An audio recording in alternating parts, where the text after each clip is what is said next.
Hello, Cinesmacketeers, and welcome to bout number 170 of Cinesmack, the podcast about films by filmmakers. I am your host, Mike Keeler. Joining me tonight is our panel of award-winning judges. First, filmmaker and owner of Cheshire Moon Films, Tom Freedom Haggis. The Almighty tells me he can get me out of this mess, but he's pretty sure the four of you are fucked. Second, filmmaker and owner of Arizona Ink Studios, Andrew, are you not entertained? Zumwalt. In order to find his equal, an Irishman is forced to talk to God. Yes, Father! The Almighty says, don't change the subject. Just answer the fucking question. Third, writer, actor, and director Kyle. I, the most wanted man on my island, except I'm not on my island. Fine. They may cuck our wives, but they'll never cuck our freedom. Fourth, filmmaker and owner of One Genome Short Productions, Gabriel. It vexes me. I'm terribly vexed. Rosewald. My name? Rowald. Yeah, whatever. Actually, The first my time you name- didn't. The first time I didn't mispronounce your name on purpose. I mispronounced it. Oh my God. It'd be better if it was like an alien, like Area 51 kind of Yeah. episode. That would have been better. So save it for that. All right. But actually, my name is Gabus Whitus Maximus. I am a host to a murdered podcast. And the owner of a mediocre film team. I love it. Just so you guys know, for a while this afternoon, I was looking up Latin names for all of you. Oh, nice. Wow. Oh, okay. And it was going to be awful. I was actually going to mispronounce those as well, trying to pronounce them correctly. I'm kind of surprised you didn't dip into the haggis for me. So, but You know what? Yeah, I yeah, fought yeah. the urge, sir. I fought the urge. I appreciate it because I dip in that well quite often. So Oh, I bet. Oh, I bet. I don't know what that means. Hey. We'll explain Weird. it after the show. Oh, thank you. Mm-hmm. special. All Can we right. look at zoo books at the beginning, and all the animals show their muscles. Yep. Let's poke the monkey. Find out what we're discussing this month. Ladies and gentlemen, free-falling freedom fighters and sandal-wearing warriors, welcome to the main event. Tonight, two stories of struggle clash at the Cinema Colosseum for everyone's entertainment. Will William Wallace's war cry wrangle the wind? Or will Maximus's pugio prowess procure the prize? In the first corner, from 1995, written by William Wallace, directed by Mel Gibson, starring Patrick McGowan, Sophie Marceau, and Mel Gibson. Braveheart! In the second corner, from 2000, written by William Nicholson, John Logan, and David Franzoni. Directed by Ridley Scott. Starring Connie Nielsen, Joaquin Phoenix, and Russell Crowe.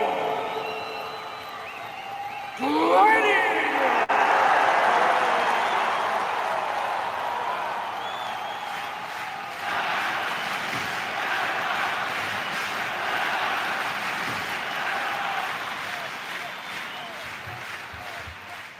All right. Two historical epics. I want to find out what you guys think. So let's start with our first round, which is writing. All right, writing. Let's get into it. These movies are both loosely based on historical figures, facts, locations, etc.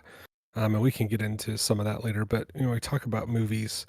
Kind of talk about the poetry of movies and the language of movies and how they work. And I think let's just start with Braveheart. I think I remember enjoying this movie a lot more when I was younger. I think the battle scenes don't feel quite as epic now. I think maybe now we've seen more stuff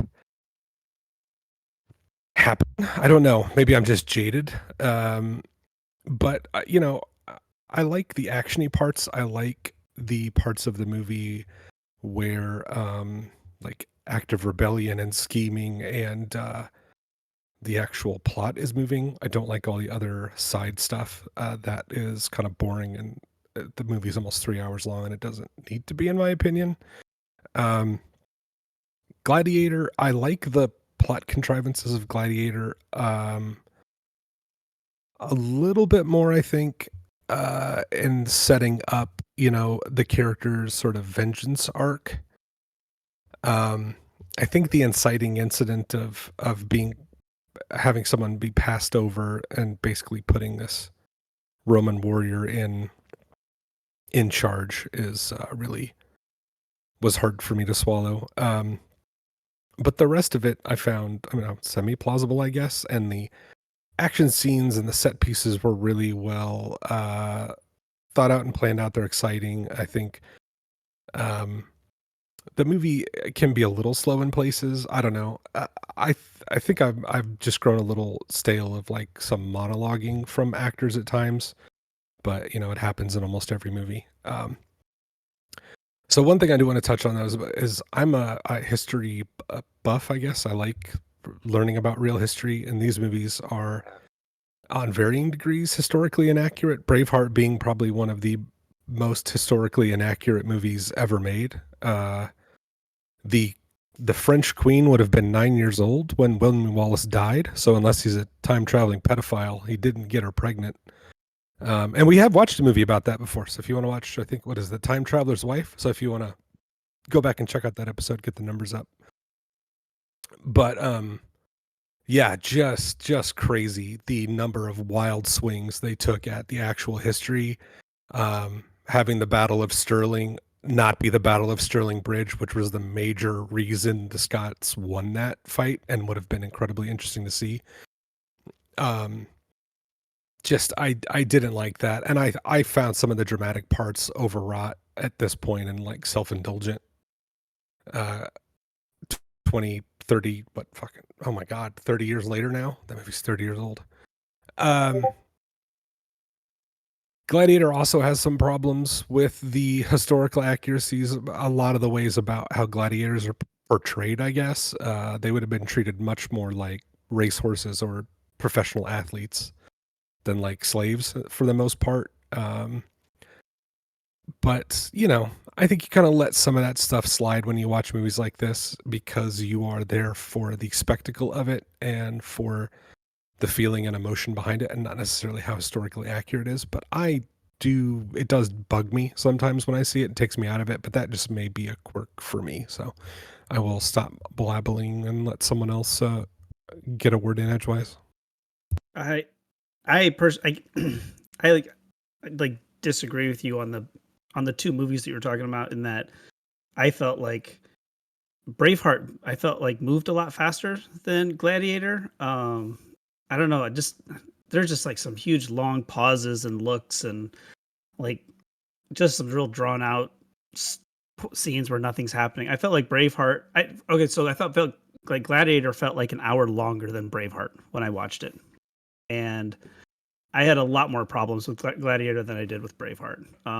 I was surprised that I thought Braveheart would age real badly, and I was surprised how Gladiator felt older and like it aged worse than Braveheart did. And we'll get into that later with like some special effects stuff. But I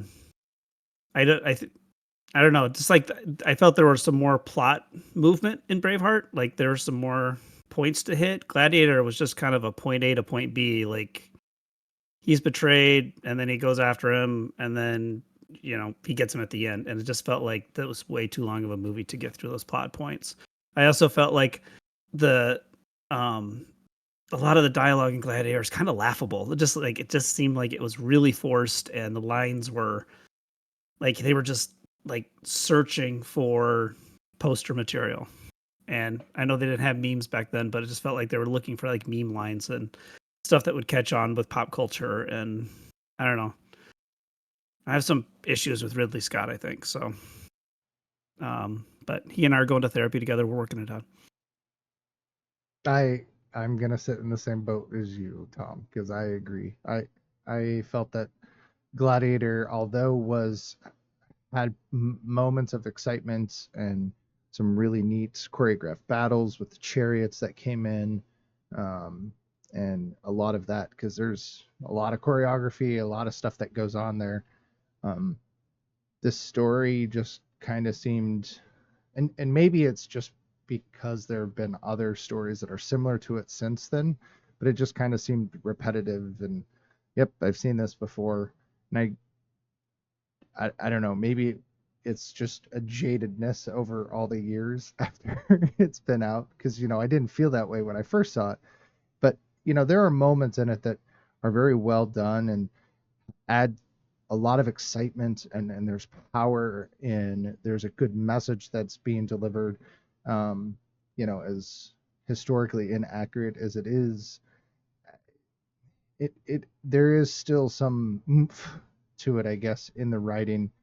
The monologuing is very traditional of like a Roman play or a Greek play, and I would assume there was some of that going on when the writing was happening.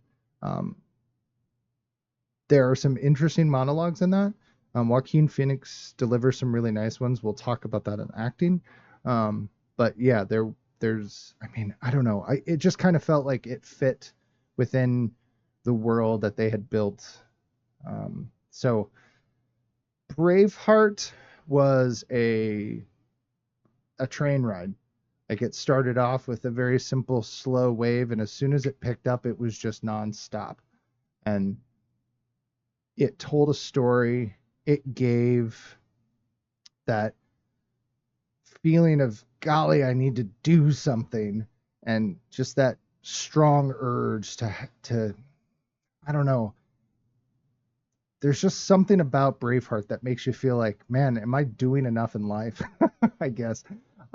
They accomplished so much in that movie. You know, they actually take back something that matters. There are so many great lines in Braveheart that are just powerful and really have that optimistic push. The story is what I would expect for people that hate the English. You know, I know the English were bad, and I know the English did some horrific things, but a lot of countries have, and it seems very portrayed. We'll talk a little bit about Mel Gibson and his hatred for the English a little bit later in directing. But there's just some strength to that entire movie that when you watch it and you get done, you're just like, man, I just really like, at the very end when William the Bruce is basically like, hey, you've bled with William Wallace, now bleed with me. Like, that is such a moment, and it was written so well, just that shift, and there's so much power in that scene. So yeah, that's kind of my take. I'll shut up so Gabe can talk. I'll try to be quick. I'm not very good at that, but I'll try. You've I'll got try. plenty of time. You've got plenty yeah. of time. So, yeah, when we talk about these two movies, obviously we have to talk about the historical accuracy and significance of these, and neither of them is really truly historically accurate. But when I first saw Gladiator, I'm like, okay, everybody knows that no Roman emperor went into the Colosseum and got killed by a gladiator. That never happened, and it's very kind of revisionist. And so I started doing a little bit. It is based partly on some real people, Marcus Aurelius and his son Commodus, and I started doing a little bit of research on it. It's revisionist, but it's not too terribly far-fetched, because Commodus used to do those kinds of things when he became emperor. He would go and fight. He would fight gladiators. He pretended he was a gladiator. He would fight animals, but it was all rigged, naturally, so that he would always win and he would be the hero. But at first, the first time I saw it, I thought, "Oh, this is just too far-fetched. This is like a little too much for me." But after doing a little bit more research, I was like, "Well, it's still far-fetched, but maybe not as much as I had originally anticipated." And I think that they did a great job of contrasting Marcus Aurelius and Commodus in their personalities and the way that they would rule people and that kind of thing. So I thought it's not accurate, but it's plausible in a certain kind of way. And I didn't do as much historical research for Braveheart, but it's my understanding that it takes a lot of liberties with the actual history of those events, even though William Wallace was a real person and many of these people were real. But It's funny you for know, a movie about liberty. what's that? It's funny for a movie about liberty that it takes They took some Takes they took some liberties. Yes. And yeah, but I think what it really comes down to is like, you know, the entertainment value, the character development, the dialogue, and those kinds of things. And I think that's what's going to, you know, swing our votes tonight. Which ones do we feel like the characters were most well developed? Which dialogue did we like the best? Tom mentioned Gladiator, and there's a few lines in it that you feel like should be like lasting and powerful, but there's something about the delivery of them or something that really doesn't work. The shadows and dust. You know, you feel like that should be powerful, but it's not. It seems contrived. And the frost, it makes the blade stick. Yeah, that You was a know, really weird line. I know it kind of stood out to me, and that it was the delivery of it, and you know, did we? I think it was to try to explain why he couldn't draw his sword, like because just watching it visually, we may not understand why his sword couldn't come out of the sheath, and so I feel like they had to throw in a line to explain it so that we would be like, oh, okay, I get it. And yeah, there are a few lines like that kind of stand out that just don't. They don't land like I think they were originally intended. Um, and you know, I feel like there were a few too many monologues in Braveheart. You know, it's like there were some really good ones, but there's just maybe a few too many where he goes and he talks about freedom and you know all that kind of stuff. Um, but I think our votes are really going to come down to not necessarily the historical accuracy, but the character development and the dialogue and those kinds of things for these two. I mean, to be fair with historical accuracy, though, I mean, at least William Wallace did exist. There was a siege against the British from the Scots and the Irish to gain Yes, their freedom. he definitely was a real person. So, like, And so were the Roman emperors, and I think even some of the relatives, Commodus's sister, and all those kinds the of things. They were real. Caesars, The gladiator himself was probably not. You right? know. And There I'm were just plenty of them, but he was a not real. mixture based on you Right. know some apocryphal story from the time. so. But I I mean, think I think what Gladiator came out 2000 something like 2000. that. So Yeah, I I think think Tom's. so. I want to touch real quick on what Tom said. I think you're right about a lot of movies at that time that they were searching for things that would make them stick in the zeitgeist. They wanted catchphrases, buzzwords. They wanted to have things like that. And I think you're right that Gladiator takes a lot of swings at that. And I think you're right too, Gabe, that a lot of those things don't land when they're supposed to sound epic because they sound contrived and forced. But I don't necessarily think all the delivery was terrible. I thought Joaquin Phoenix delivered a pretty good performance in the movie. wrong round. We'll talk about that more in acting, but yeah, next round. Yeah, next round. But yes, I think I've suffered maybe for some Braveheart burnout. I've seen it a lot, and I've seen the speeches and the battle scenes so much that maybe they're just not as interesting to me as they once were. Because I remember the first time I saw the movie, around the time it would have come out, thinking they were incredible. But maybe I've just kind of gotten jaded and burned out on them. All right. Let's put it to a vote. Kyle. Oh no, I knew you were going to start with me. It's your round.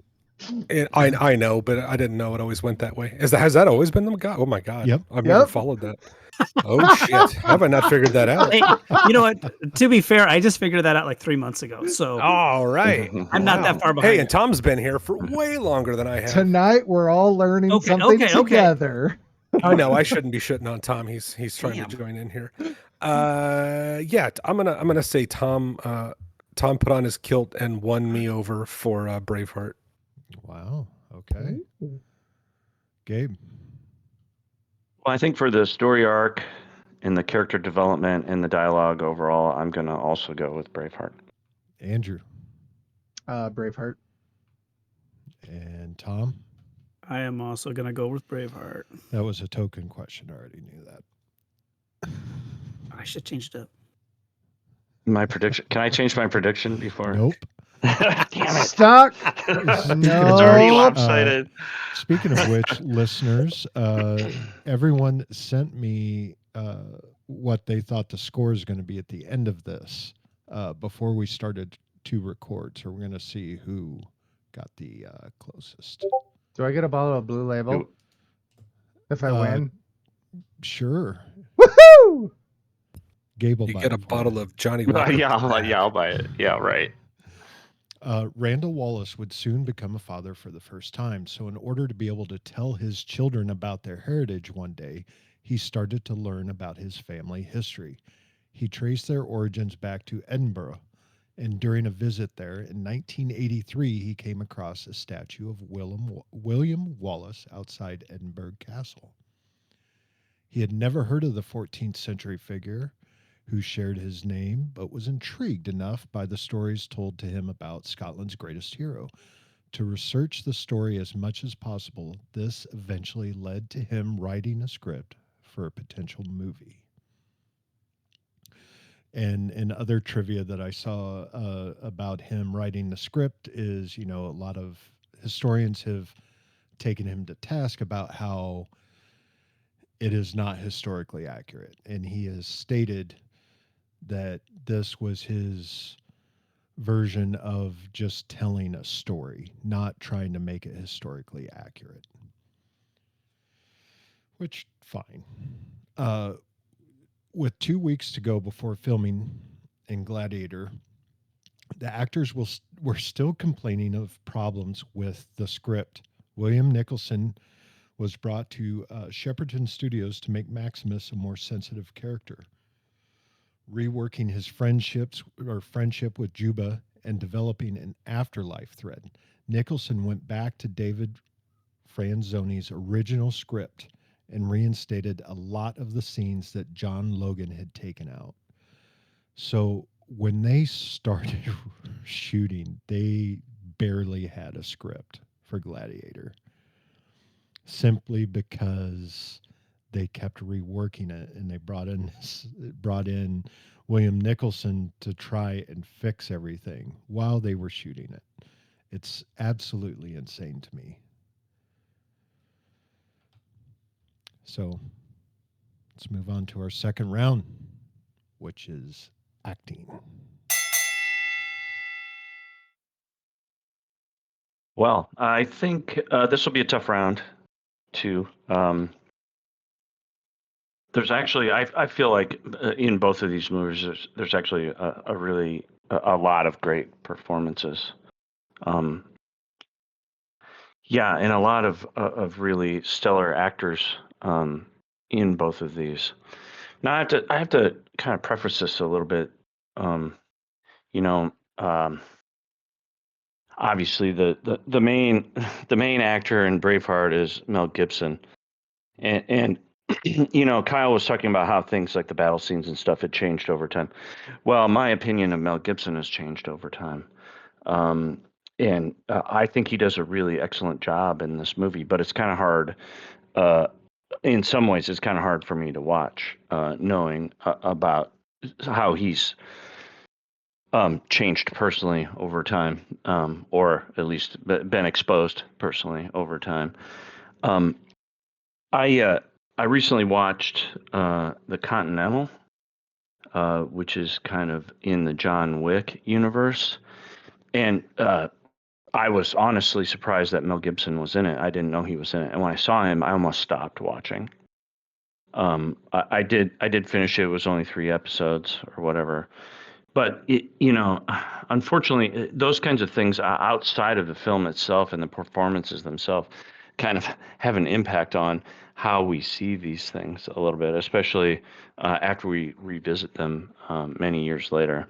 That being said, I think Mel Gibson's performance was really fantastic in Braveheart. And I think we got to give somebody credit to be able to pull off that kind of performance and also be the director at the same time. I don't know how anybody can balance the two to such a degree. And there's a lot of really great performances, even small performances in Braveheart. Geez. Sophie Marceau is well, she's fun to look at. I don't know. I don't know if she has a great performance. I think one Talk thing about being exposed. yeah, I'm totally exposed. She was pretty nice to look at, I have to say. Yeah, I feel like there were a lot of strong performances in Braveheart. They all seemed very believable, and very honest to me. And then we get into Gladiator. I don't know, you know, Russell Crowe, I thought did a great job in Gladiator. I don't know if I'm a huge fan of Russell Crowe either, but I thought he did a really great job. Joaquin Phoenix was just over the top. He was in a good way. I felt like he was really creepy and insane in the best possible way. Oliver Reed is pretty fun to watch. He's a little bit theatrical with it, but he's pretty fun to watch. Geez. I think I also want to mention really quick before I give it over to others to discuss. There is a crossover here. In that an actor named Tommy Flanagan is in both of these movies, and in both you really like him a lot because he's a very faithful companion to the main characters in these movies. So I don't know. I think this is going to be a hard category because I think the performances in both these movies are really, really good. But maybe you guys disagree. What do you think? Yeah, I feel like these are movies that are known for their leads' performances. And so that's the first thing you want to judge the movie by. But I think both movies, to certain extents, have very good supporting casts that I think can get overlooked at times. Braveheart, sometimes, and I don't always want to say this is bad, but sometimes you can have like the need for like wacky side characters and they start piling up until you have like a menagerie of weirdos in your group.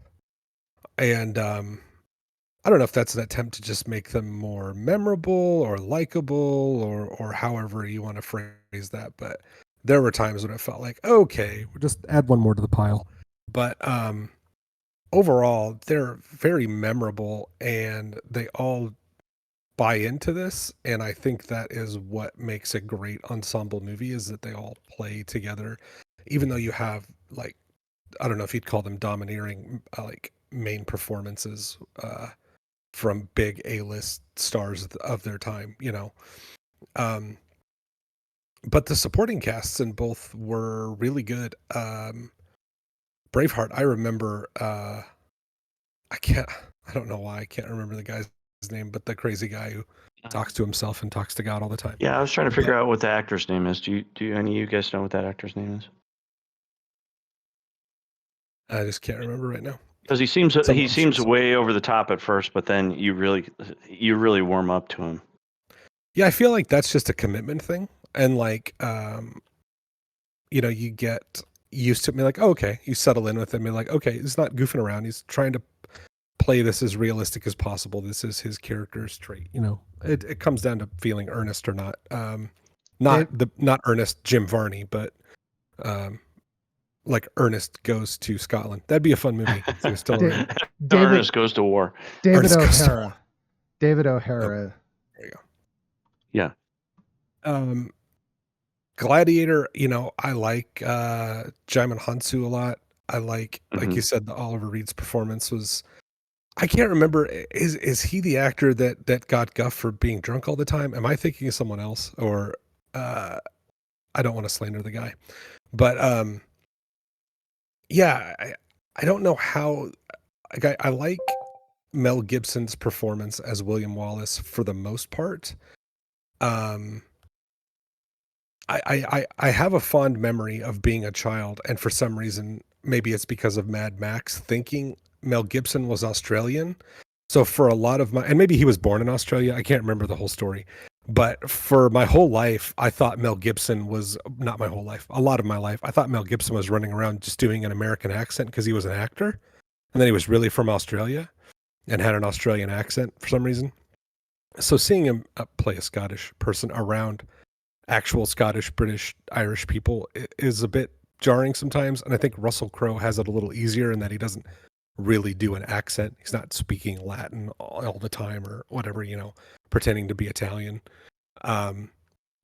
But I mean, they both go at it with their whole heart for better or worse, whether you think that comes off as cheesy or corny. It seems pretty obvious that Mel Gibson, for you know, all the various things we could fault him for, really believed in this project and this character, and gave it everything he had, which is commendable, and I think adds to the fierceness and sort of ferocity and your believability in his eventual triumph and like his inspiration that he gives to people. So I mean, I think that's good. I don't know that Gladiator holds up as well under scrutiny over the time. I would like to watch it with other movies from the 2000s, because I feel after Tom mentioned that, it's really made me think about, like, man, this was really a time in movies that I would like to watch other movies that came out around it and be like, is all the acting style and the dialogue kind of like this? Because I wouldn't be surprised if you saw it in a lot of things. All right, yeah, I'm gonna stop now. I think I think the acting in both of them is really good. I think because I actually voted for Braveheart for script. I feel they have more to work with. And I've become really jaded with directors. That's a new word I've worked out. Like, it's called a director, someone who directs and acts in the same movie. So Director. No, like yeah, director. Is that going to stick? I don't know. Yeah, I don't know. It sounds like a dinosaur of some sort. Thanks, Gabe. A director. So Director source. Brother, this guy stinks! Anyway, Jeez, wow. so I think Mel Gibson is probably one of the best examples of being able to pull them both off at the same time. And I mean, I don't know if that comes from his years of working with in front of the camera before he's transitioned to directing, but he does a really good tightrope walk in Braveheart. I feel like one of the reasons I think Braveheart lands better is that because William and Murren have this like relationship that kind of blossoms at the beginning, and there's this, they kind of stick on the romance a little bit longer. It seems a lot easier to go along with them on this journey and understand his rage and the vengeance that he has. Russell Crowe never has a scene with his wife, and so everything is kind of told through we just have to take him at his word that his wife is nice and, you know, worth fighting for. I mean, she could be a total bitch, and we'd just be like, and we have like, Russell Crowe has a lot more weight to carry in Gladiator because he has to be able to sell that anger and vengeance, and I'm not sure he sells it 100%, and I think that's one reason why I think the acting of Braveheart lands a little better, because I can buy it. I do think the supporting cast in both movies are stellar, and they're a lot of fun to watch. And Braveheart, I mean, the Braveheart is just a murderer's row of great character actors. And Brian Cox shows up at the beginning. I completely forgot that he was in that movie. And Brendan Gleeson, who's, you know, moved on to even, you know, bigger roles for him. It's awesome to see in that. So yeah, I think I kind of give it to Braveheart, and I feel bad for that because they had a better script to work with and a better story to roll. Yeah. I would say, you know, with Mel Gibson, there is that passion. There is, you can feel him really enveloping the role. It really made off to make these movies. Well, Braveheart feels more like a drama, adventure, action movie, whereas Gladiator feels more like they just tried to do an action movie. Russell Crowe does a nice job, but he's very stoic and he's an action guy, and he does a good job at it, but it doesn't feel like it hits the same of that. You've invested in the characters in Braveheart. You've invested in, as Tom said, the love story, his friends. You're a part the Scottish lands, and you're with them the entire movie. Whereas Gladiator, you're kind of just along for the ride, watching to see what's happening. You're mad at Joaquin Phoenix as Caesar. You're rooting for Maximus, but that's pretty much about it. That's all it really kind of gets through. I will say Joaquin Phoenix, golly, he is just, regardless of monologuing or anything, he's so powerful in this movie. He does such a great job. It really shows his acting chops in this movie, and I have to give him lots of credit for that. He's very formidable in this movie, and I really enjoyed him. And we'll talk a little bit about this in the next category, but it was years before I even knew that Mel Gibson directed Braveheart. So if that tells you something right there, that he did enough of a job to be able to direct and show his passion through his character at the same time, and that takes a lot of talent. No one's perfect in the world. Some of these actors have done terrible things, and the world shuns them for that. And there's others that have done things, they've reclaimed their lives and they've come back. I know Mel Gibson is, he had a lot of problems, and there was a lot of things going on with him, and he took stints off to deal with some of those things. And there's quite a few movies that he's done since that I feel, he still shows his acting chops and his directing chops. But I also have to be careful because, if these people weren't famous, you wouldn't know about these things. And you don't necessarily, the only reason, we judge is because we know about it. But there are other actors that we talk about that people have forgotten some of the things that they do. Tom Cruise is one that I know everyone, there's a lot of people that rave about Tom Cruise and all these things and Mission Impossible and acting and all the stunts he does. He is a terrible person. He has done some terrible, terrible things. His beliefs, the way he treats people, he's not a good person. And people have let that go. And they think he is the greatest stunt actor of all time. And I'm just like, is he? So I think there has to be somewhat of a balance. I'm not saying that excuses anything that Mel Gibson did, but we also don't know the entire context and the situation and stuff. And so I get real careful about making pure judgments of Mel Gibson. I'm not going to watch this movie. Because God, he's just a good actor too. So I just wanted to throw that out there. That balance is difficult. I'm not discarding what you said, Gabe. I'm really conscious of making those judgment calls and being like, well, I know he did this one thing, or he was an alcoholic for years, and I don't want anything to do with him. Okay, that's perfectly fine. But we also have to be careful because we don't know 100% of everything.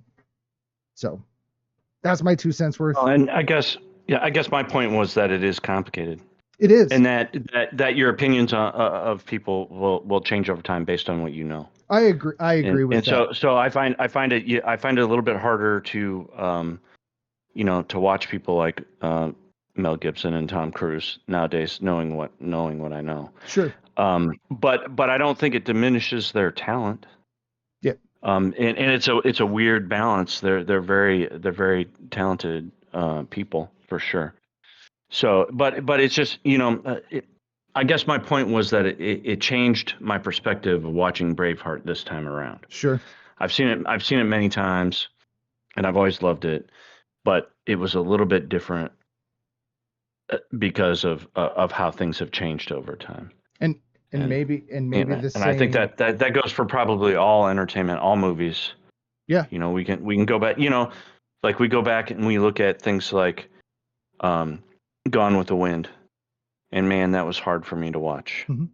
It was a beloved movie, really well made movie, beautiful movie, but when you look at it through a different lens from a different time, it changes how you perceive it.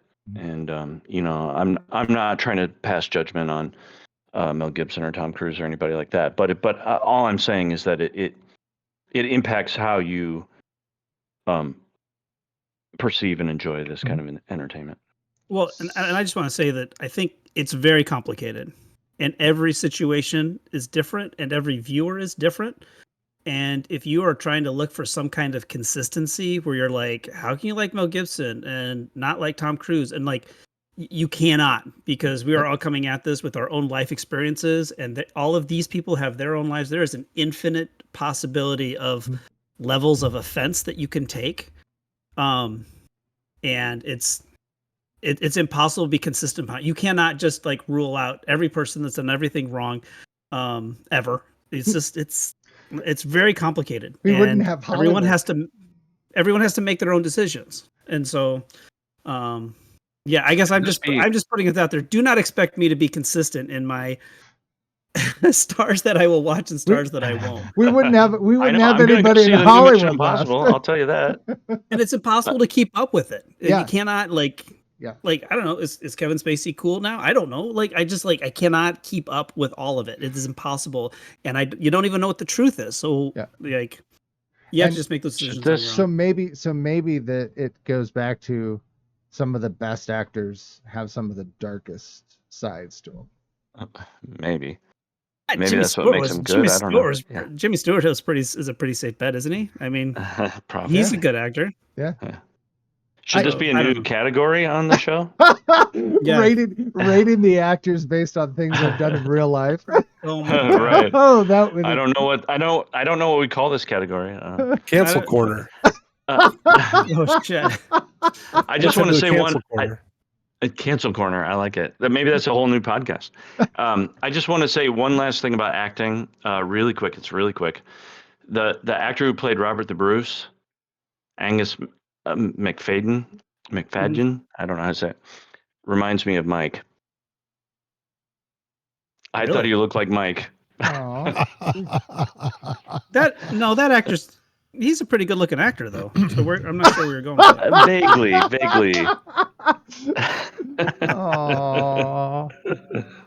This one more minute part of Cinesmack is brought to you by Smith & Johnson Augers. Remember, if we can't drill it, you ain't gonna. What? Okay, that was low. That's right, Mike. Thanks for reading our ad. Oh, my God. Vote. Fellas, no Gabe. hole we can't drill. Geez, yeah, this one is tough. I think there's a lot of great acting in both of these movies, but I felt a little bit more emotionally connected to the characters in Braveheart, so I'm going to go with Braveheart. All right, Andrew. Braveheart. Kyle. My brother Johnson and I started Smith & Johnson Augers with one goal. Any hole's a goal. And that's what it says on our shirt, and that's what's going on my tombstone. Speaking of tombstone, give me Gladiator, because everyone dies at the end. All right. And Tom. Braveheart.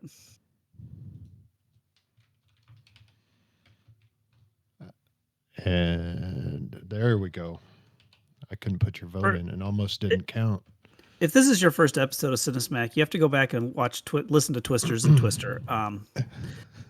Apparently, there was a 25-minute discussion about augers, so it's funny because it's true. It is true. And also, Tom has a little spot at the beginning of the episode. Oliver Reed died 3 weeks before principal photography ended on Gladiator because Proximo was considered a key character. A clause in the movie's insurance contract would have allowed the filmmakers to reshoot all of Reed's scenes with another actor at the insurer's expense, about $25 million. Wow. However, most of the actors and crew were exhausted from the punishing schedule, and Sir Ridley Scott did not want to cut Reed from the movie. The script was rewritten, and a body double and CGI were used to give Reed's character a plausible resolution. So you need to read up about Oliver Reed. He is a very interesting character, and he had alcohol issues throughout most of his career. And apparently, the reason he died was because he was out all night drinking and partying. And they said it was essentially liver failure. His liver was just like, nope, I'm done. I can't take anymore. Um, when you're done with trivia, I have an add-on to that. All right. Although the majority of the characters in Braveheart are Scottish, the actors portraying them were mostly drawn from England, Wales, and Ireland. Angus McFadden, Robert the Bruce, Brian Cox, Argyle, and notable exceptions. Ironically, the one Irish character in the film, Stephen, is played by Scottish actor David O'Hara. It's mine. Okay, what were you going to say? So there is one scene with Oliver Reed that was 100% a body double, and they had created a casted mask, and he is wearing a rubber mask for the entire scene to be able to reshoot that section. Yeah. Which yeah, is I would. nuts.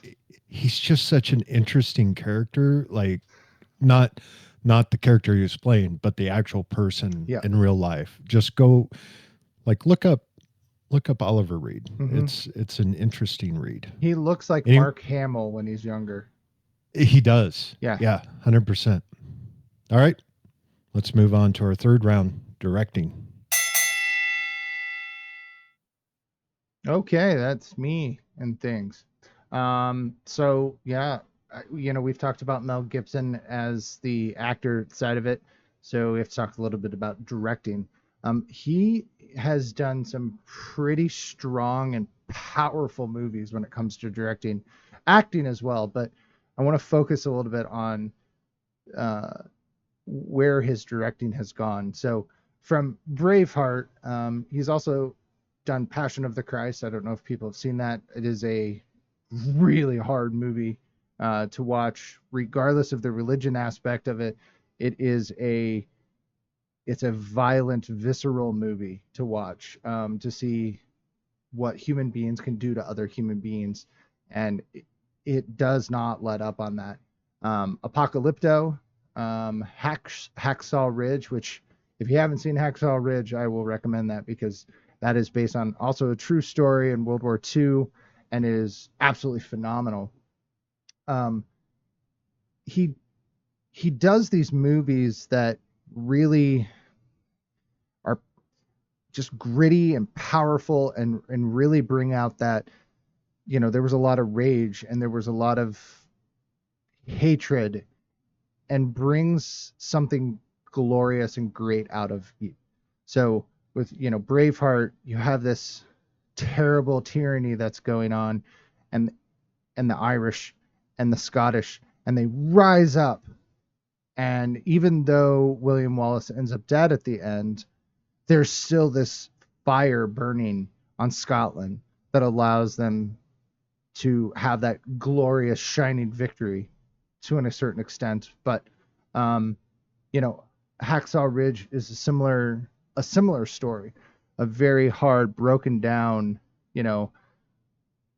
just a hurtful world that came upon one man, Desmond Dawes, who ends up becoming the shining glory for the entire war on the Pacific Front.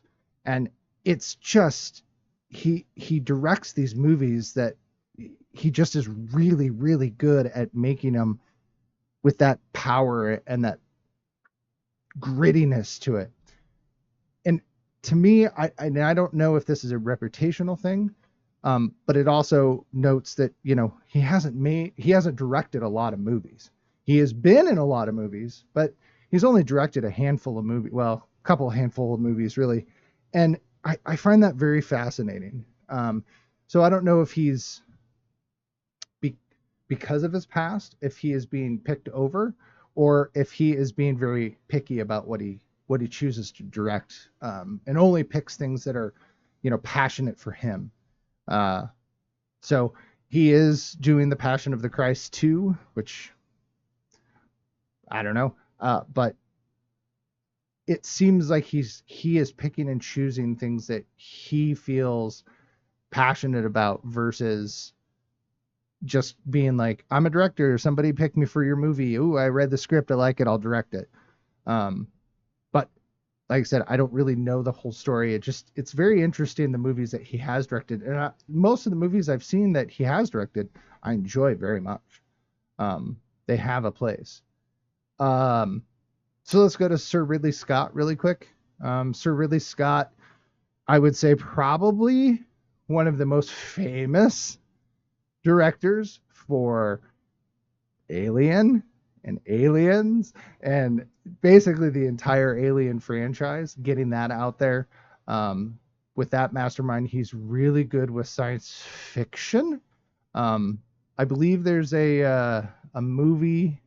What is that movie, Gabe? Can you remind me? I don't remember. There's a movie I think he does. Is it?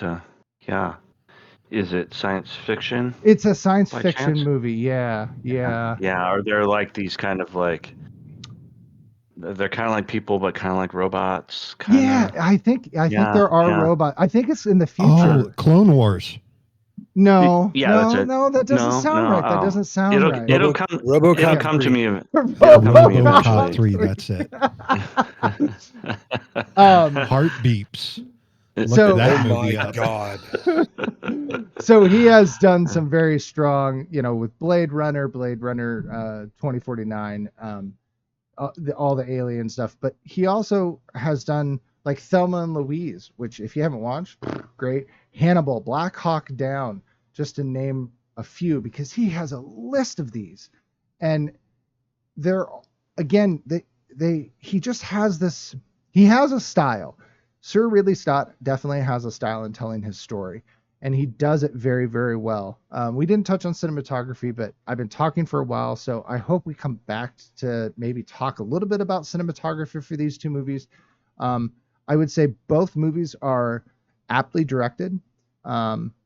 They show a quality and a skill that both directors have and have honed their craft. And I find that to be, admirable for both of them, especially because Mel Gibson was not only directing, but he was also acting. And that is not an easy thing to do. And I think every single person on this panel knows how difficult that would be, or knows how difficult it is. I watched Braveheart and then I watched Gladiator. Mhm. And like I said before, I felt like thrown a little bit because Gladiator it did not age as well as Braveheart did. And part of that, like right off the bat, the battle scene at Gladiator at the beginning I felt kind of a mess. Like the camera's in really too tight. Like I have no idea what's going on in the battle scenes. And that's coming off of Braveheart, where the battle scenes are edited and directed with such precision that you are never lost in it. And I get that, you want to get caught in the chaos of battle, and if you're in a battle, you don't know what's going on. Like, well, yeah, but I'm not in a battle. I'm in a movie theater, so let's kind of find a middle ground here. And I don't know. There's a lot of problems I have with Gladiator. I thought the scenes in the Colosseum and the Gladiator scenes themselves were really well done, with the exception of all of the really bad CGI, and Gladiator has a lot of really bad CGI that did not age well at all. I mean, there's the scenes when Joaquin Phoenix is up on the balcony towards the end and he's plotting the final thing. Like it's really bad green screen. And there's some like Colosseum shots that you can almost see the individual pixels, and it's a credit to Mel Gibson. And I know they did use some CGI to kind of expand crowd scenes in Braveheart and a little bit of the battle scenes, but Gladiator jumped so far forward without having the technology to back it up. And nowadays, when you watch it, and yes, we have bigger TVs and we have bigger resolution, it's going to not age well. I'd argue that Braveheart did a better job 6 years before Gladiator, doing basically the same kind of thing. And I don't know what's up with Ridley Scott. I think he's one of the most inconsistent directors out there right now. He does these incredible, marvelous movies like Alien and The Martian, and then he comes back with shit like Napoleon and Gladiator 2 was not great. It was okay. It was a good story, but it was not a great movie, and it was not a worthy follow up to Gladiator, which is also a good movie, but not great. And 100% agree with Gladiator 2. and I just don't know. And he is kicking out movies so fast right now, and you can feel there's this. You can almost hear his watch on his wrist ticking as all of these movies are just coming, and it's just like Ridley. Like I feel he is tarnishing his legacy by really taking a quantity versus quality approach to things. So I didn't even say anything about Mel Gibson, but there, I got my Ridley Scott off my chest. Just gonna say, Ridley Scott's getting a lot of flack lately for all these stories coming out about him being a very lazy, involved director. I don't know how true that is his entire career. I've heard I don't that. think that's Yeah, the I don't think cinematographer on Gladiator 2 said that. Yeah. That Yeah, he I don't would think- just be like, whatever. Yeah, Yeah, I I feel can't like imagine that's been yeah, a thing that- his whole career, or he No, I wouldn't have can't the either. body of work he has. Right. But yeah, it's kind of funny because the person I'm going to contrast Ridley Scott to, and you talk about that, is Steven Soderbergh, who's been directing movies for a long time and has just decided, you know what, I'm going to do a bunch of different stuff now. And he's been putting out movies recently that are kind of like genre flicks that are super slick or very experimental. He's just like flexing his creative muscles. And Ridley Scott's just like, I'm just going to put out as many movies as I can. So yeah, being choosy isn't always bad. And I think coming back and making a sequel to one of your most famous movies, whether it's good or bad, looking back at it, comparing it against the rest of his career, that'll be something for history to do. Doesn't help your legacy in the end. And, being a sir, right, that's a rare thing. And you think about things like that, but it doesn't seem Ridley Scott is all that concerned. And if he wants to keep making movies, that's great. He'll probably put out better than average movies. But yeah, I mean, I think he did a capable job on Gladiator. I think, to your point about the CGI and stuff, I think there are times when we look back in movies in the 90s, sometimes not having those tools, I think the movie is better off for it, because you'd go, oh, they'd probably try some trickery here and it would look like shit, because a lot of CGI and stuff does not age well. Now looking back on it. So I think when you watch movies that don't have it, you kind of are surprised by how clean they look, because the things don't age in them, because there aren't those fakery tricks that we can see through so quickly. I've noticed that a lot when we watch older movies, especially like maybe even like black and white movies or older movies where matte paintings and stuff are employed. And that stuff does not age nearly as bad because you can't see through the tricks as well. So they're all practical. But yeah, I mean, kudos to, I guess, the achievement of Braveheart being a passion project. I think that is what Mel Gibson does mostly, is make passion projects, things he really wants to get his hands on, or he's making Daddy's Home 2 to try to rehabilitate his image, or he's making direct to video, movies. But for whatever reason, he's one of those,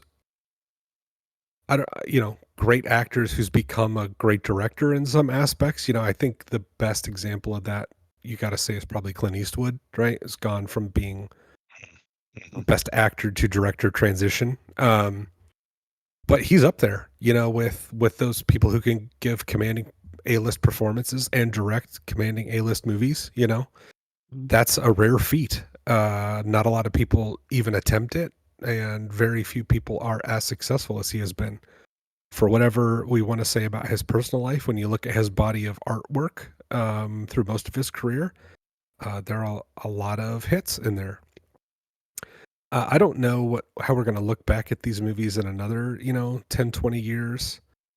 I think Braveheart is going to have a lasting message based on just its themes. I think Gladiator it has faded more to obscurity because it's less enduring, I guess, and has more of a muddled message. I will say, though, there are times when in Gladiator they need to nail something, and I think they do come away nailing it, whether it's exciting set pieces in the Colosseum or the few monologues that really do land. You know, they're well directed. It's not just competence, like they're well directed, but for every one of those, there's other things you're like, meh, that's kind of messy, or that didn't land, you know, and whether that's all to the director, they bear some responsibility for everything that happens in a movie. But yeah, I think Braveheart's going to be more enduring because of its message and the tone around it, and the performance in it. You know, hey, in a multiverse, we're in a world of multiverses now. You know, is there a world where Ridley Scott is also Maximus? That'd be interesting. Just this old, unassuming British man. Hey, I'd watch that just to see how funny it would be. It'd be a great farce. He'd look good in a loincloth with his pasty legs. He would. Okay. I mean, I'm into it. Oh, okay. Well, I'll let you have that. Don't yuck my Yeah. yum. Go there. Oh, sorry. Gabe Rosewall or whatever your name is. Gabus Whitus Maximus. Yes. I have to agree with Tom on the director thing. I think Mel Gibson pulled that off quite competently. I think that would be extremely hard to be focused on all the things that you have to do as a director, and then also on giving an excellent performance. As you guys know, I'm a huge fan of movies like Blade Runner and Alien, and I think Ridley Scott is probably one of the best directors that we may see in our lifetime. He doesn't always land each of his pieces, but he's got a definite style, and I think he's an extremely competent director. Whether or not he's gotten lazy over time, I don't know. I can't say. But I've seen things about him. You know, he kind of does his own storyboards, and he's always like writing notes and stuff about the script and that kind of thing. I think at least early in his career, he was highly involved, and he's really created some masterpieces that I think will stand the test of time, even if Gladiator isn't one of them. So I just again, I think we should also mention that both of these movies are Academy Award winners for Best Picture and Best Director. So I think that's a testament to how good these films Ridley are. Scott didn't win Best. No. Oh, he was a nominee. I'm sorry, I missed that. Right. I'm sorry. Yeah. And Kyle, do you know who beat? Do you know who beat Ridley Scott that year? Steve Soderbergh. Hey, there you go. For what? Yeah, What Magic was it? Mike, right? Traffic. No, yeah, traffic. For traffic. For traffic. Nice. Sorry. I Way to misread bring- that. Magic But Mike. Way to bring But- Soderbergh down. Thank you. Appreciate it. yeah, but at any rate, I think both of these movies are competently directed. They're very well done. It's going to be a hard choice in this category. I will All right. say one thing before you go, Mike, is that I said I wanted to touch on cinematography for 1 second. Braveheart, they shot a lot of it in Scotland and in the UK, and there are like it is hard not to get cinematic shots for the location that they were in. They 'Cause didn't it have is- drones. Oh man. Think about some of those shots that they got over the landscapes there. Oh man, Just- and they're yeah, just amazing. so gorgeous. They're so pretty. Anyways, I had to say something because damn, they're good. They make my eye holes glisten. This round overage is brought to you by Smith and Johnson Augers. We'll make your hole bigger. God. Andrew votes. Jesus. Braveheart. Tom. Yeah, I'm giving it to Braveheart. Kyle. Thank you once again, Mike, for reading our ad copy. You're welcome. At Johnson and Smith, we always say there's no screw we won't do. I'm It's gonna just- vote this one for Braveheart. Do you just like spend the month in between episodes coming up with auger jokes? We Gabe. did. Oh my god. Tom, you ought to know better by now. That was not no. Do not laugh at that. Do not laugh at that. I will quit this fucking show.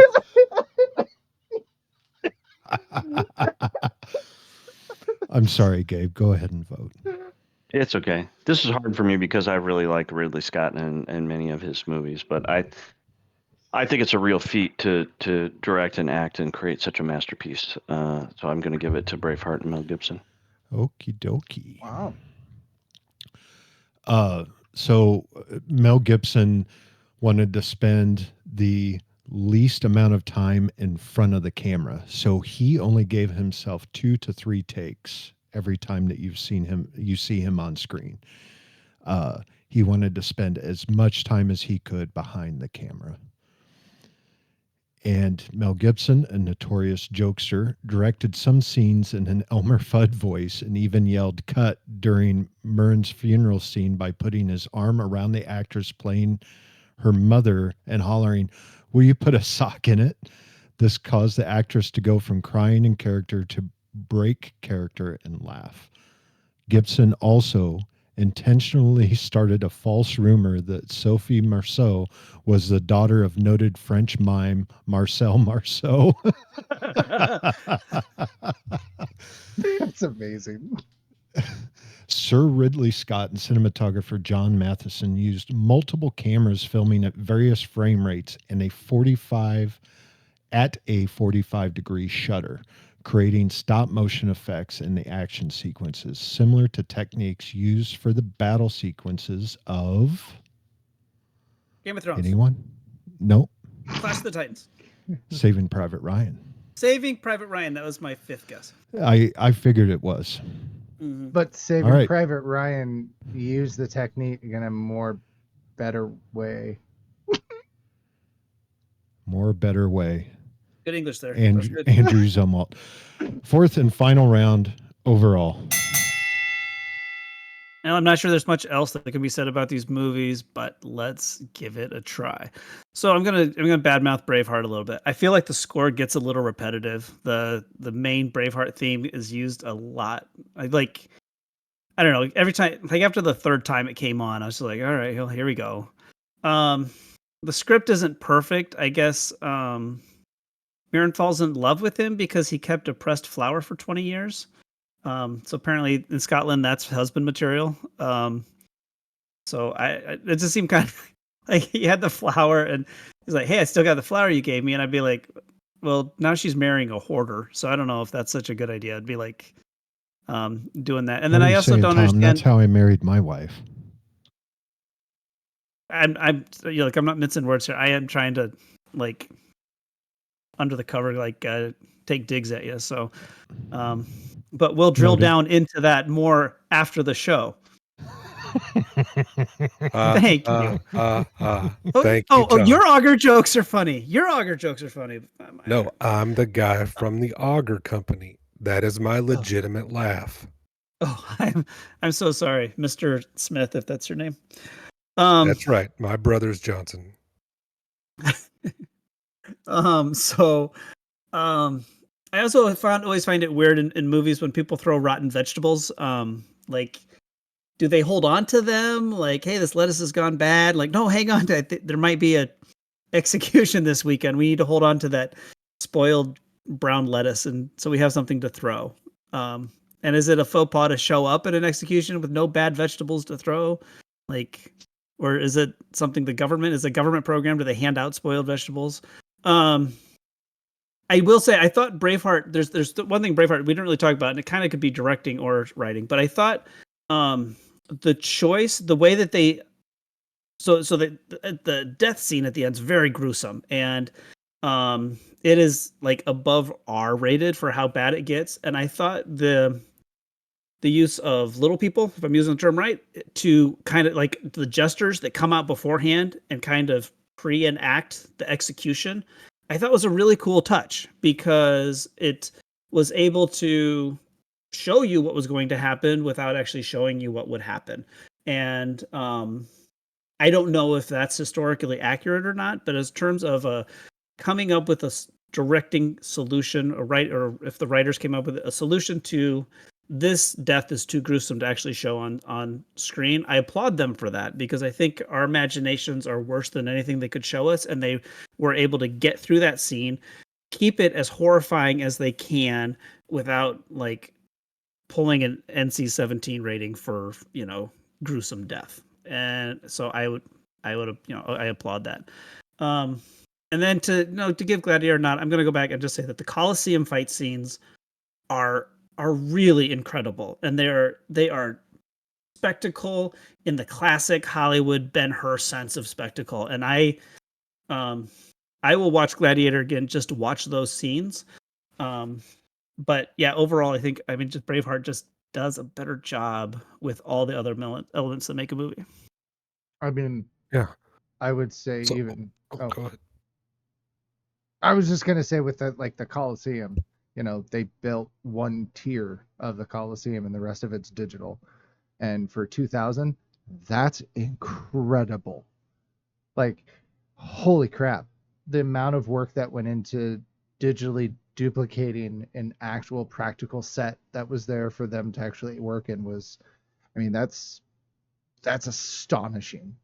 And yeah, I would say, I mean, you see all that, like even Monty Python, you know, any old English drama where they have some sort of beheading or a torture or a hanging, they all do the fruit. Even like Pirates of the Caribbean show that. So it's, I don't know where it started from, or there has to be some truth in it if it's that popular.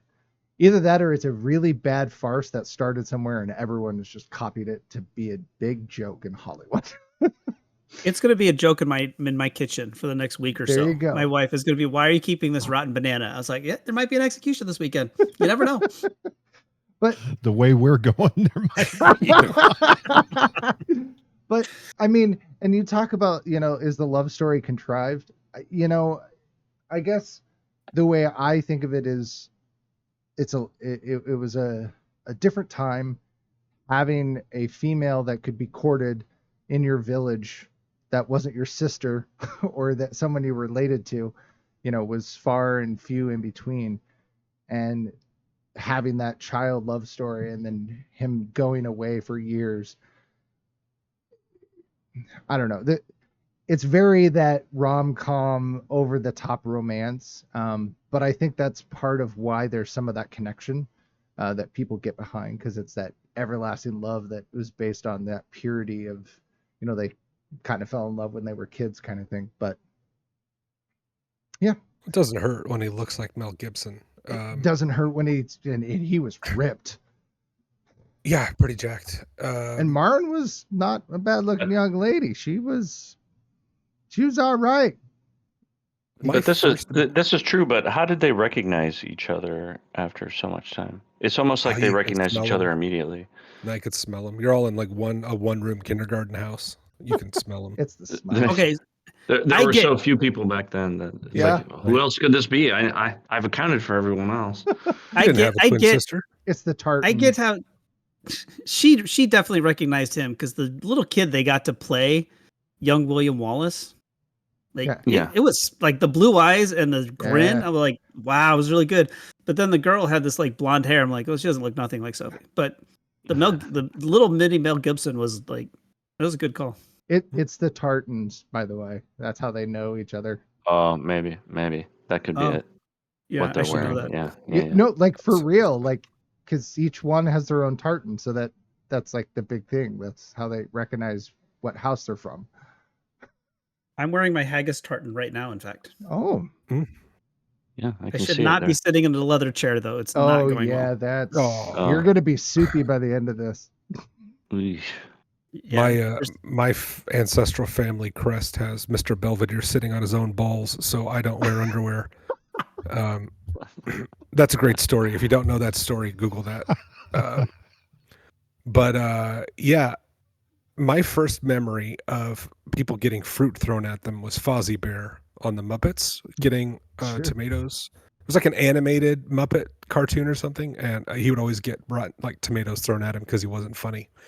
Are you talking identified about Muppet Babies? Yeah, whatever it was.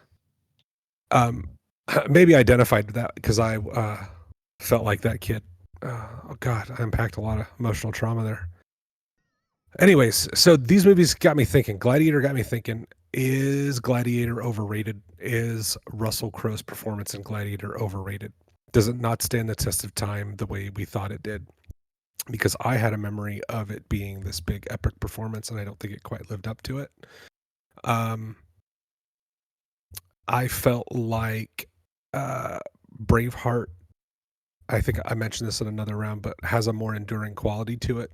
It's more of an epic tale told about like a simple, fundamental, more relatable, I guess, human belief of freedom and liberty and justice in a way, rather than vengeance. I'm not saying that movies about vengeance can't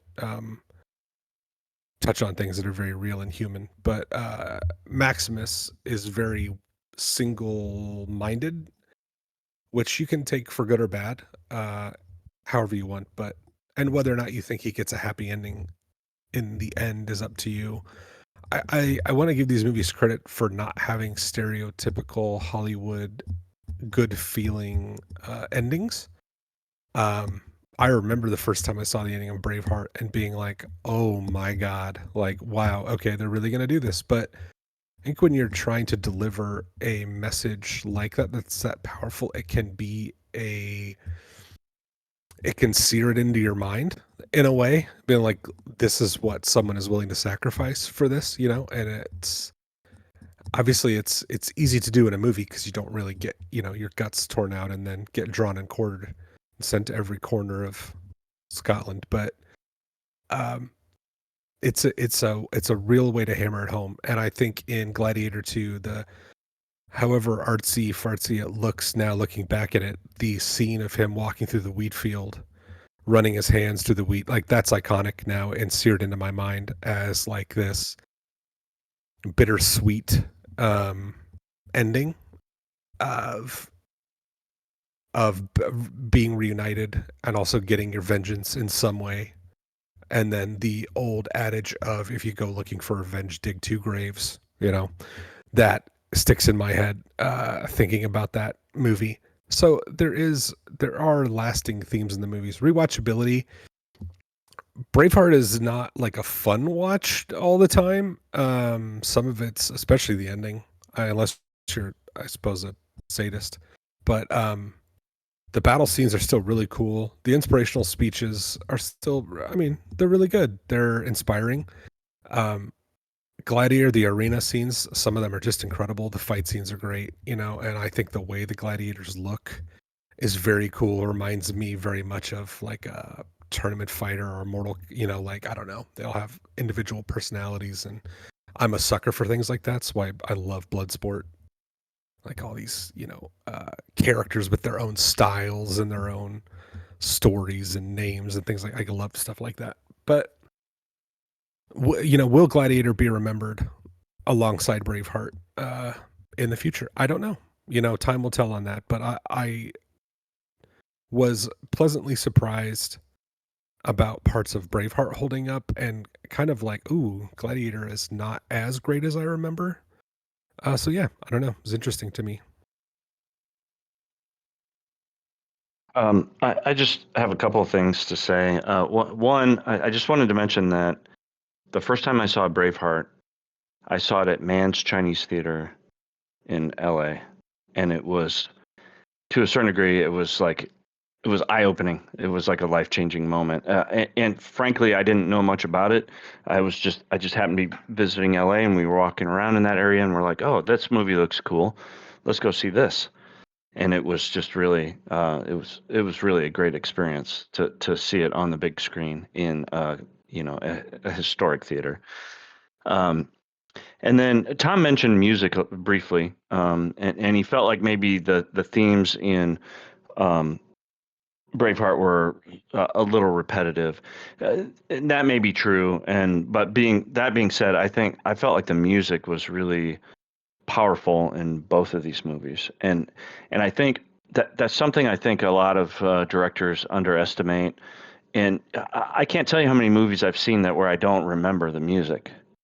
But I think the music, I don't think it should draw your attention away from the the story and what's happening on the screen, but it should definitely enhance it. And if you remember it afterward, I mean, the music from both of these movies has been going through my head for the last few days after I watched them again recently.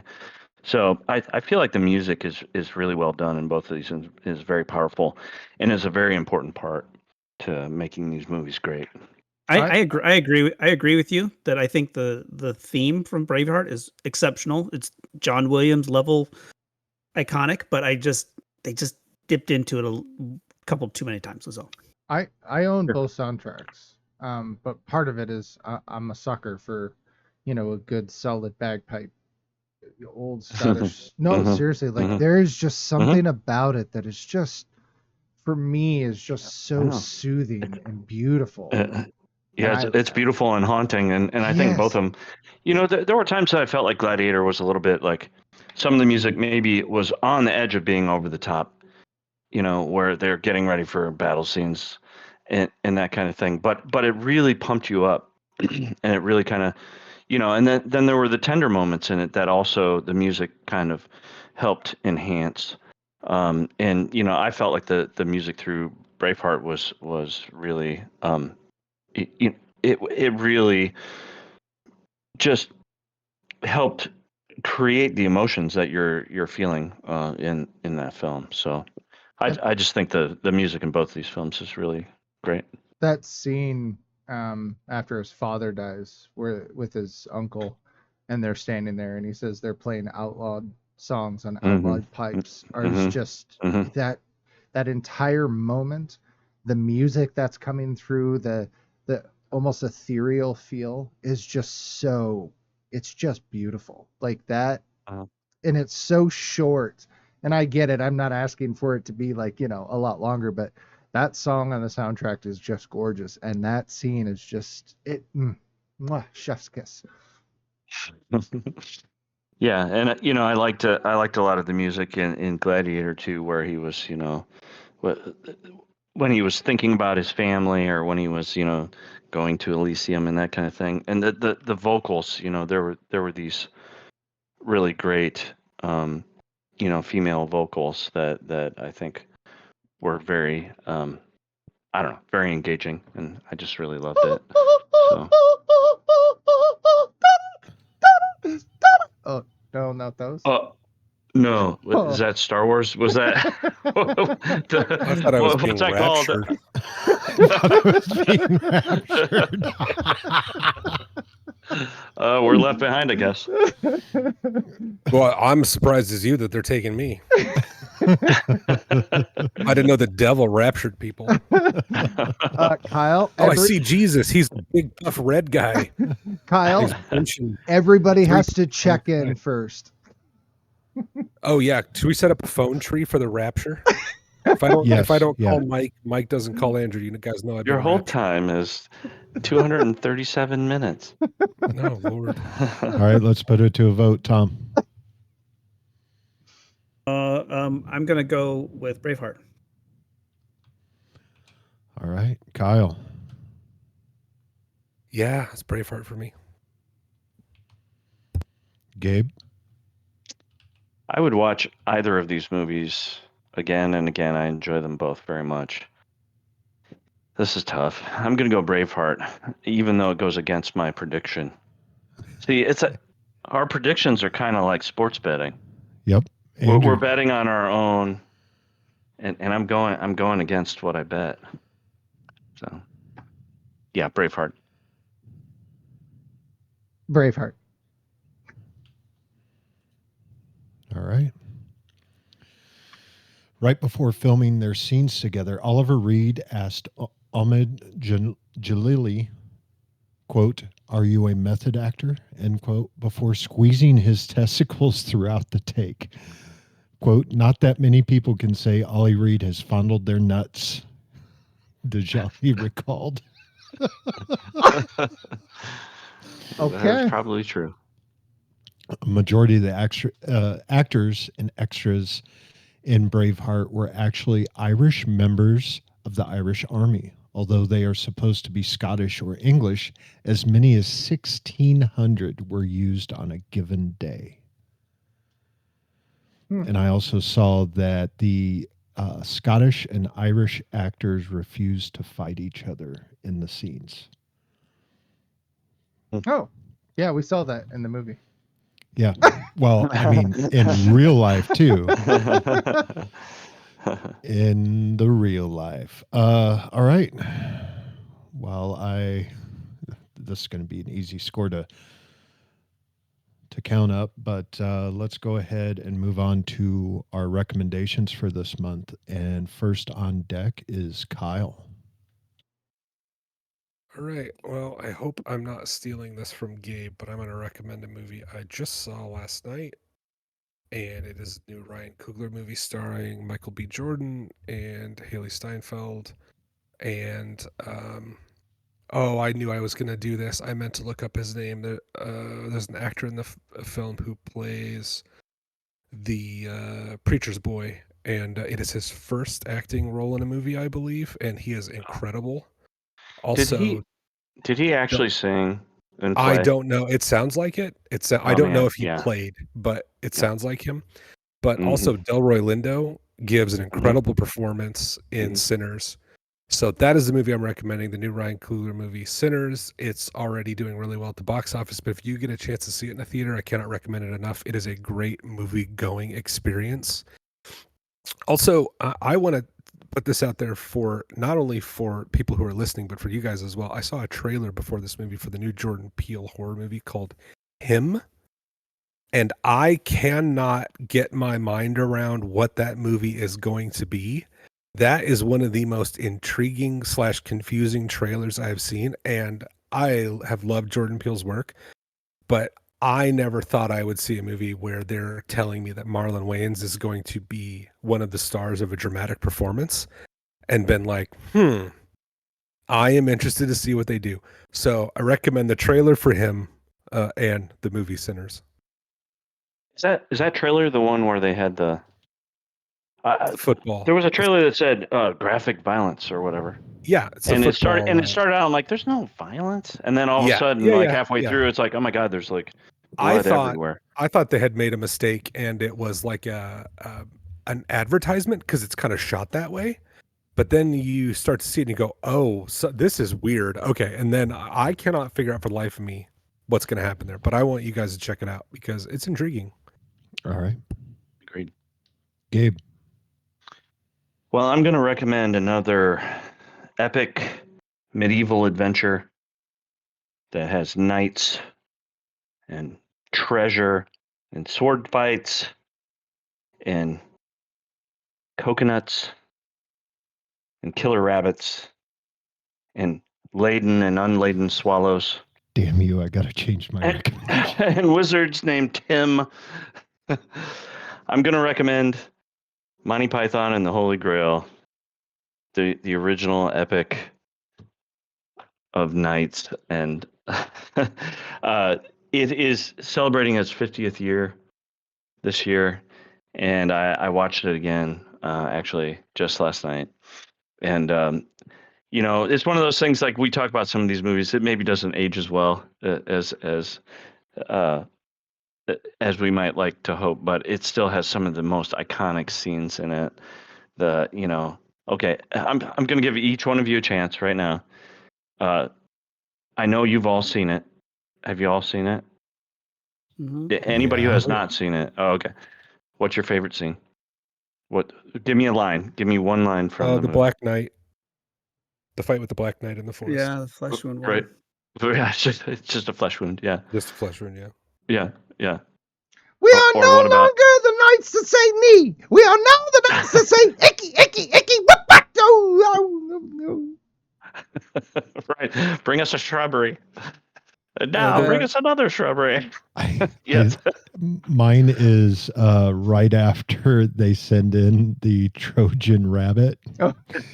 And you just hear him off screen, holy shit, or something like that. It's the line delivery that gets me every time. When you see it Sir fly Galahad, over the wall. And we all jump out of the rabbit. Wait, who? Me? Sir Galahad? Yes. Yep. Your mother was a hamster, and your Right. father smelt of elderberries. Yes, there's so many quotable lines in that movie. I love am that movie. slowly It's, introducing my son to Monty Python. it's not for everybody. It's definitely not for everybody. But man, it's one of my favorites. She's a witch is mine. I'll take it. She's a witch. Yeah. She's a witch. Murder! Well, but what about an African swallow? When You they know, the whole when they go into the castle, it's all women. yeah. Oh, my First Castle the God. Anthrax. spankings, and then the oral sex. Oh, I guess I could stay for a bit longer. Yeah. Okay, I It's take too it back. perilous. It's too perilous for you. My favorite I don't scene think so. is Lancelot charging the castle. Oh yeah. Hmm. Oh yeah. Well, Yeah. and I love the way they did the editing there. Yes. Because those two guards are standing outside the door and they see him off in the distance and he's running as fast as he can. Yes. And then they look and he's back basically where he was. He Where he has made was, no yeah. ground whatsoever. And they do that like 4 or 5 times. Yep. And then all of a sudden out of nowhere he's right there. He Yep. kills them both. Yeah, Yep. Well, and then that's great creative editing on a low budget. he slaughters everybody during the wedding, and then at the very end, he's like, I'm sorry. I got a little carried away. Yeah, there's so much great, memorable, quotable stuff out of that movie. Let's I not love go to it. Camelot. It's a silly place. Yeah, we are the Knights of Camelot. Anyway. All right, Andrew. Oh, I get to go right on the heels of that. Okay. Well, I'm going to do a connecting story, I guess.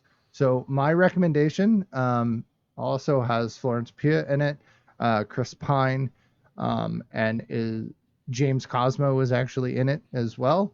And this is actually a more true to historical fact of what actually happened. It is the story of Robert the Bruce after William Wallace actually was killed, and how the war and the fight continued on, and it is Outlaw King. So, and Chris Pine plays Robert the Bruce and does a smashing job of it. So, Smashing. Tom.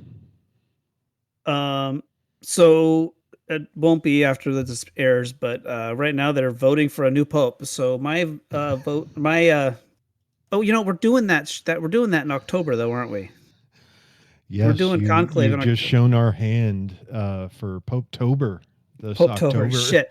All right, so I'm changing. No, I'm changing. I'm going to do the same director. Edward Berger did his movie before Conclave, but so I'm going to recommend a big epic war movie instead, and go with All Quiet on the Western Front from a couple years ago.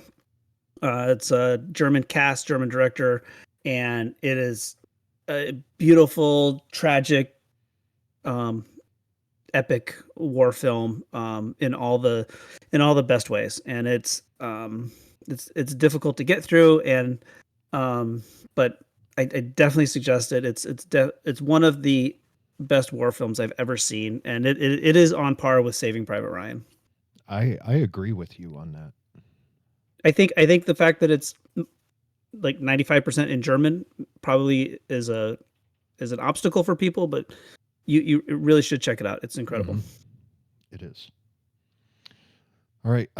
Mine is thanks to Andrew because he mentioned the actor's name and being crazy and doing horrible things. I'm going to recommend The Last Samurai from 2003. I really enjoy this movie, but there's a reason I really enjoy it, and that was the first time I remember watching Ken Watanabe on screen, and he gives such a good performance. Like, I instantly was like, I will watch everything Ken Watanabe does. And I have. But it stars Tom Cruise. It also has Billy Connolly in it. And it's 19th century Japan.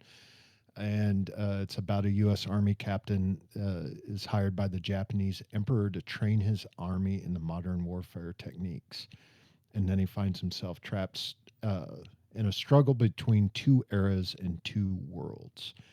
And it is based on something that happened. I actually looked it up. It's not entirely historically accurate, but it draws some inspiration from real events and figures. So check out The Last Samurai. It is a very well done film. It's very good. It is. All right. Let's poke the monkey, find out who won. Ladies and gentlemen, may I have your attention, please? Your winner by decision is